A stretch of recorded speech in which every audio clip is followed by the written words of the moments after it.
అందరికీ నమస్కారం. Welcome to Leo health. Adenoids, tonsils అసలు ఈ రెండు ఒకటేనా కాదని చెప్పేసి చాలా మందికి కామన్గా ఈ క్వశ్చన్ అయితే రైజ్ అవుతూ ఉంటుంది. అసలు ఈ రెండు ఒకటే కాదా అని పూర్తి విషయాలు తెలుసుకోవడానికి మనతో ఉన్నారు డాక్టర్ భరద్వాజ్, సిఇఓ ఫిడిషియస్ హోమియోపతి. సార్ నమస్కారం అండి. నమస్తే అండి. సార్ మనం తరచూ వింటూ ఉంటాం టాన్సిల్స్. చాలామందికి కొద్దిమేర అవగాహన ఉంది అసలు టాన్సిల్స్ అంటే ఏంటని చెప్పేసి. వాళ్ళకే ఎడినాయిడ్స్ అంటే ఏంటి, అసలు ఈ రెండు ఒకటే, సింటమ్స్ సిమిలర్గా ఉంటాయి సేమ్ అన్నట్టుగా కొంతమందిలో ఒక అపోహ ఉంది. ఇది అపోహ అంటారా, నిజమేనంటారా? సో చాలామంది టాన్సిల్స్, అడినాయిడ్స్ ఒకటే అనుకుంటారండి. కాకపోతే రెండు వేరే. సో మనకు బాడీలో డిఫరెంట్ సిస్టమ్స్ ఉంటాయి. మనకు రెస్పిరేటరీ సిస్టమ్ ఉంటుంది, అంటే గాలి పీల్చుకునేది. సర్క్యులేటరీ సిస్టమ్ ఉంటుంది, బ్లడ్, హార్ట్, బ్లడ్ అంతా. తర్వాత స్కెలిటల్ సిస్టమ్ ఉంటుంది, నర్వస్ సిస్టమ్ ఉంటుంది. డిఫరెంట్ సిస్టమ్స్ ఉంటాయి. అట్లనే మనం లెస్ కామన్గా చెప్పుకునే సిస్టమ్ ఏంటంటే లింఫాటిక్ సిస్టమ్ అంటాం అనమాట. ఈ లింఫాటిక్ సిస్టమ్ మెయిన్ పని ఏంటంటే బాడీలోంచి కొన్ని చెడు పదార్థాలు బయటికి పంపించడం, అదొక ఫంక్షను. ఇంకో ఫంక్షన్ ఏంటంటే ఈ లింఫాటిక్ సిస్టమ్కి ఇమ్యూనిటీ మెయింటైన్ చేయడం. మనకు వైట్ బ్లడ్ సెల్స్ అంటాం, మనము సిబిపి తీసుకున్నప్పుడు వైట్ బ్లడ్ సెల్స్ ఇవన్నీ ఉంటాయి చూసారా, అవన్నీ ఎక్కడి నుంచి వస్తాయంటే ఈ లింఫాటిక్ సిస్టమ్ నుంచి వస్తాయి అన్నమాట. ఈ లింఫాటిక్ సిస్టంలో స్టోర్ అయింటాయి. లింఫాటిక్ సిస్టమ్ అనేది మెయిన్గా మన ఇమ్యూనిటీకి సంబంధించిన సిస్టమ్ అనమాట. ఈ ఇమ్యూనిటీకి సంబంధించిన సిస్టంలో మనకు డిఫరెంట్ గ్లాండ్స్ ఉంటాయన్నమాట. దానికి లింఫ్ గ్లాండ్స్ అంటాం. సో వేరే బాడీలో వేరే పార్ట్స్లో ఉంటాయన్నమాట.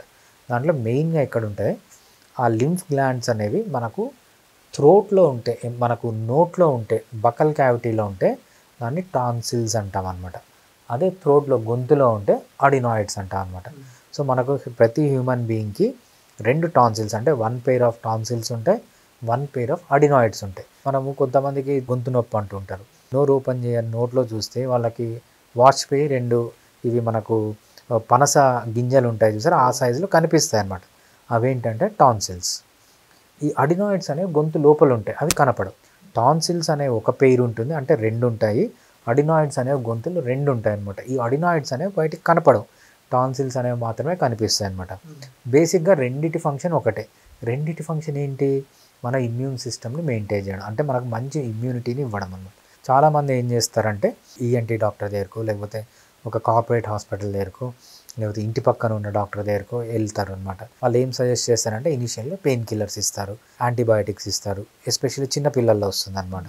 సో ఈ చిన్నపిల్లల్లో వచ్చినప్పుడు వాళ్ళకి ఇచ్చినన్ని రోజులు తగ్గుతుంది, కొన్ని రోజుల తర్వాత మళ్ళీ వస్తుంది అన్నట్టు. మెయిన్గా సీజన్లో, ఈ వింటర్లో కానీ రైనీ సీజన్లో కానీ ఎప్పుడు వస్తుంటుంది. వాళ్ళు ఏం చెప్తారంటే, సో మీరు ఎందుకు ఇంత కష్టపడుతున్నారు, మళ్ళీ వస్తున్నాయి కదా, సర్జరీ చేసి అడినాయిడ్స్ని తీసేద్దాం, లేకపోతే సర్జరీ చేసి టాన్సిల్స్ని తీసేద్దాం అంటారనమాట. మెయిన్గా టాన్సిల్స్, అడినాయిడ్స్ అనేవి మనకి ఇమ్యూనిటీకి సంబంధించినవి. సో ఇమ్యూనిటీకి సంబంధించినవి కాబట్టి వాటిని ఎంత కాపాడుకుంటే అంత మంచిది. లేదు తప్పదు, బాగా ఇన్ఫెక్ట్ అయిపోయినాయి, రెడ్నెస్ అయిపోయింది, పస్ ఫామ్ అయిపోయింది, ఇంకా అవి పనికిరావు అన్నప్పుడు తీసేయడం వేరే, అనవసరంగా మంచిగా ఉన్నప్పుడు తీసేయడం వేరే అనమాట. బట్ హోమియోపతిలో ట్రీట్మెంట్ ఎలా ఉంటుందంటే మోస్ట్ ఆఫ్ ది మనకి ఇంకా తప్పదు అంటేనే తప్పిదే. అలోపతి డాక్టర్లు కన్నా ఒక 100 కేసెస్ కన్నా పోస్ట్ చేస్తే సర్జరీకి, దాంట్లో 99 కేసెస్ అవసరం లేదు. ఆ 99 కేసెస్కి మనము సర్జరీ వరకు పోకుండా జస్ట్ హోమియోపతి ట్రీట్మెంట్స్తోనే వాటిని కాపాడచ్చు. సో మళ్ళీ రాకుండా కంప్లీట్గా క్యూర్ చేయొచ్చు, ప్రివెంట్ కూడా చేయొచ్చు అనమాట. బట్ 100లో 1% ఆఫ్ ది పీపుల్కి కంపల్సరీ అవసరం అవుతుంది. ఇది ఎంత కాపాడుకుంటే అంత మంచిది, ఎందుకంటే మనకు ఇమ్యూనిటీ అనేది అంత బాగుంటుంది అనమాట. చాలామంది డాక్టర్స్ చెప్తూ ఉంటారు, కామన్గా వాళ్ళు చెప్పేది ఏంటంటే, సార్ మేము డాక్టర్ని అడిగినాము, ఈ గ్లాండ్స్ పనికిరావంట, చిన్నప్పుడే పనిచేస్తాయంట, పెద్ద అయినప్పుడు పనిచేయవంట. సో 10 మంది 10 స్టోరీలు చెప్తారు, అవన్నీ నమ్మకూడదు. సో మనకు ఏదన్నా ఒక బాడీలో పార్ట్ ఉంది అంటే దాన్ని తీసేయాలి అనుకుంటే తప్పనిసరి పరిస్థితిలో తీసేయాలి, కానీ అనవసరంగా చిన్న వాటిగా తీయడం మంచిది కాదు. ఓకే. సో మరి టాన్సిల్స్, ఎనాయిడ్స్ ఈ రెండు కూడా ఒకేసారి ఎఫెక్ట్ అయ్యే ప్రమాదం ఉందంట, లేదా ఒకటి ఎఫెక్ట్ అయితే ఇంకో దాని మీద ప్రభావం చూపుతుందా? డెఫినెట్గా చాలామందికి మనము టాన్సిల్స్, అడినాయిడ్స్ రెండు కంబైన్గా చూస్తుంటాం అనమాట. కొంతమందికి ఓన్లీ టాన్సిల్సే ఉంటుంది, కొంతమందికి అడినాయిడ్స్ ఉంటుంది. సో నాకు ఒక 100 కేసెస్ వస్తే ఒక 33%కి 33% ఏంటంటే ఓన్లీ టాన్సిల్స్ ఉంటాయి, ఒక 33%కి ఏమంటే ఓన్లీ అడినాయిడ్స్ ఉంటాయి, ఒక 33%కి రెండు కలిసి ఉంటాయి అన్నమాట. సో అడినాయిడ్స్కి, టాన్సిల్స్కి మనం మెయిన్గా ఎట్లా డిఫరెన్స్ చూస్తామంటే, అడినాయిడ్స్ ఉన్నప్పుడు వాళ్ళకి నాజల్ బ్రీతింగ్ ఉంటుంది అనమాట. అంటే నోట్లోంచి గాలి పీల్చుకుంటారు, ముక్కులోంచి గాలి పీల్చుకోవడం ఇబ్బంది అవుతుంది వాళ్ళకి. సో నోరు తెరిచి గాలి పీల్చడం, అదేవిధంగా గురక పెట్టడం బాగా, ఇవన్నీ చిన్నపిల్లల్లో మనకుంటే మనం ఏం చేస్తామంటే మెయిన్గా అడినాయిడ్స్ అని అనుకుంటాం అనమాట.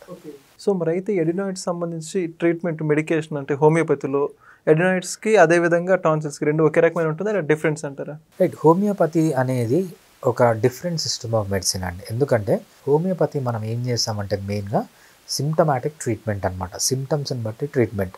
ఒక డిసీజ్ వచ్చింది అనుకోండి, ఫర్ ఎగ్జాంపుల్ అడినాయిడ్సే ఒక 10 మంది చిన్నపిల్లలకి వచ్చింది అనుకోండి, 10 మంది పిల్లలకి 10 డిఫరెంట్ సిమ్టమ్స్ ఉంటాయి. కొంతమంది ఏం చేస్తారంటే టాన్సిల్స్ కానీ అడినాయిడ్స్ కానీ వస్తాయి.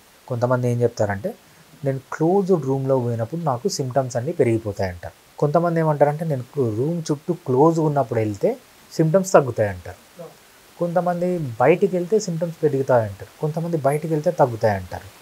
సో కొంతమందికి ఏంటంటే టాన్సిల్స్తో పాటు కళ్ళు ఇచ్చింది, లేకపోతే వామిటింగ్ సెన్సేషన్, వేరే వేరే సిమ్టమ్స్ ఉండొచ్చు. అంటే మనం 10 మంది పిల్లల్ని తీసుకుంటే సేమ్ టాన్సిల్స్లో 10 మందికి 10 డిఫరెంట్ సిమ్టమ్స్ ఉంటాయన్నమాట.